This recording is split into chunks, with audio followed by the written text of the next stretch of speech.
the government has softened the official stance against loaning the British Museum's prize hoard to Greece. Sir Keir Starmer has softened Britain's stance on ownership of the EIgin marbles, as he moves to cozy up to EU partners and reset the UK's continental relationship.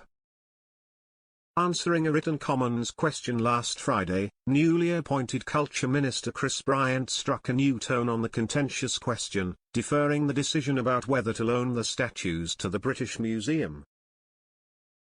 Responding to a Lib Dem MP, Mr Bryant praised the museum chairman George Osborne, who has sought a constructive partnership with Greece on the issue. He added, decisions relating to the care and management of the museum's collections, including loaning objects from their collection, are a matter for the trustees of the British Museum, in accordance with the British Museum Act 1963. The British Museum is operationally independent of the government.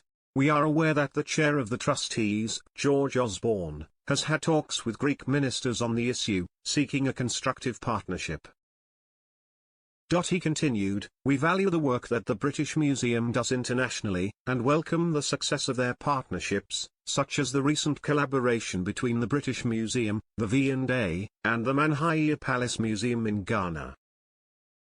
Mr Bryant did, however, set out that the sculptures were acquired lawfully from Greece, and remain the legal property of the British Museum. Former Chancellor George Osborne has been lobbying the government for years to agree a loans deal with Greece, and said there is a deal to be done. Referring the decision to him, therefore, marks a stark change in policy from the previous Conservative government. In November last year, Rishi Sunak sparked a diplomatic row with the Mediterranean nation after Greek Prime Minister Kyriakos Mitsotakis planned on repeating his request for the UK to loan the Parthenon statues. Upon discovering that Mr Mitsotakis planned on using an interview with Laura Kuenssberg to repeat the request, Mr Sunak scrapped a pending meeting with him the next day at late notice. Mr Sunak's spokesman insisted that the Greek PM had broken assurances that he wouldn't use the visit as a public platform to raise the long-settled matter.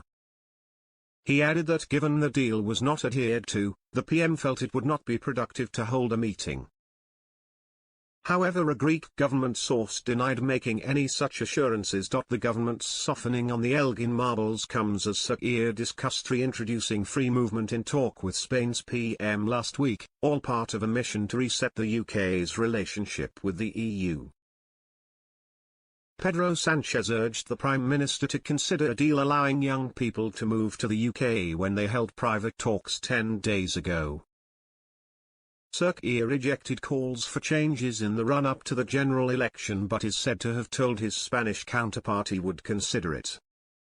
Leading Leavers accused the Remainer PM of starting the Great Brexit betrayal but said it was no surprise. In January this year, the British Museum and the V&A signed a 3-year loan agreement for the temporary return of more than 30 objects to Ghana. Former MP Tristram Hunt, the director of the V&A, said, 150 years after the attack on Kumasi and looting of court regalia, the V&A is proud to be partnering with the Manhia Palace Museum to display this important collection of Asante gold work. He said the museum was committed to sharing our collections with a colonial past.